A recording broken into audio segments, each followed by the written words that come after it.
সাত সকালেই ভয়াবহ দুর্ঘটনা আরামবাগের গির্জাতলার কাছে একটি যাত্রীবাহী বাস রাস্তায় উল্টে গেল।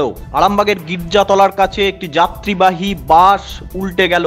জানা গেছে যে বন্দর থেকে বাসটি আরামবাগের দিকে আসছিল এবং গির্জাতলা থেকে কিছুটা পেরিয়ে গিয়েই বাসটি আচমকা রাস্তার মধ্যে উল্টে যায়। ঘটনায় 30 জন বাস যাত্রী জখম হয়েছে। তাদের উদ্ধার করে আরামবাগ মেডিকেল কলেজ হাসপাতালে নিয়ে যাওয়া হয়েছে। জানা গেছে ওই বাসের যাত্রীদের মধ্যে বেশ কিছু স্কুল এবং কলেজের পড়ুয়ারাও ছিল।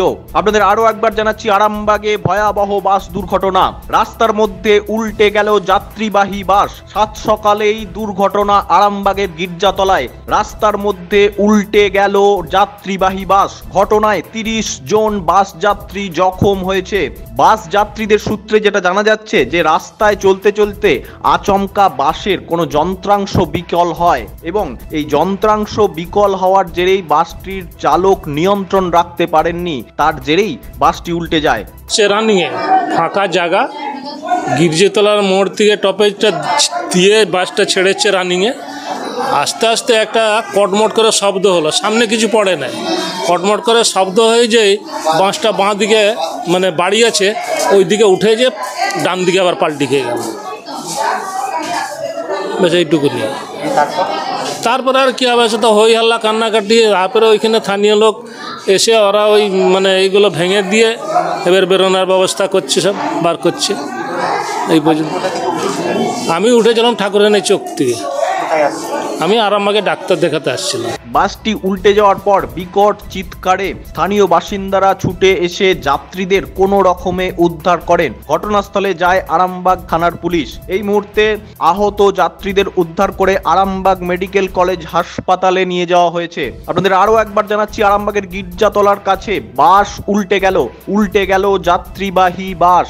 বন্দর থেকে বাসটি আরামবাগের দিকে আসছিল এবং বাসটিতে যথেষ্ট ভিড় ছিল বলেই স্থানীয় মানুষ জানাচ্ছেন। এই দুর্ঘটনায় 30 জন বাস যাত্রী জখম হয়েছেন। তাদের মধ্যে 5 জনের অবস্থা আশঙ্কাজনক বলে হাসপাতাল সূত্রে খবর। যদিও বারবার এই দুর্ঘটনায় স্থানীয় মানুষজন ক্ষোভ প্রকাশ করেছেন। তাদের দাবি, কেন বারবার এই ধরনের দুর্ঘটনা ঘটছে? পুলিশ প্রশাসনকে আরো সজাগ হতে হবে। এখানে আমি দাঁড়িয়ে মাল বেচছিলাম, আমি একটা ফেরিওয়ালা, এদেরকে দিদিদের সঙ্গে কথা বলছি। গাড়িটার সামনে কোনো ছাগল পড়েনি, মোটরসাইকেল পড়েনি, মানুষ পড়েনি। গাড়িটা এসে একবারে জোরে ব্রেক মারি গাড়িটা ঢুকে দিই, ঘরে মেরেছে ধাক্কা। এবার এদিক থেকে লোক এসেছে, গাড়িতে উঠি 40-50 জনকে উদ্ধার করা হয়েছে। কারো হাত ভেঙেছে, কারো কোমর ভেঙেছে, কারো কপাল ফেটে গেছে, কারো বুকের পাঞ্জা ভেঙেছে। সবাই সহযোগিতা করে তাদেরকে অ্যাম্বুলেন্স ডেকে হসপিটাল পাঠিয়ে দেওয়া হয়েছে। ক্যানেল এসে দেন গাড়ি তুলছে। আপনাদের আরো একবার জানাচ্ছি, সাত সকালেই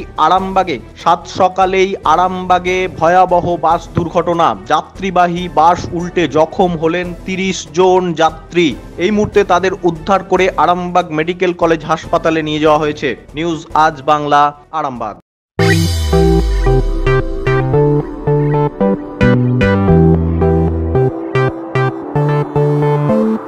এবার আরামবাগে এসে গেল বং পিৎজা। আভিজাত্য পুষ্ণ বাঙালিয়ানা পরিবেশে সুস্বাদু খাবার নিয়ে আপনার শহরে হাজির বং পিৎজা। ঠিকানাটা অবশ্যই মনে রাখবেন, link road, Arambagh, bank of ইন্ডিয়ার পাশেই। আরাম করে রাজশাহী পরিবেশে খাবার নাম বং পিৎজা।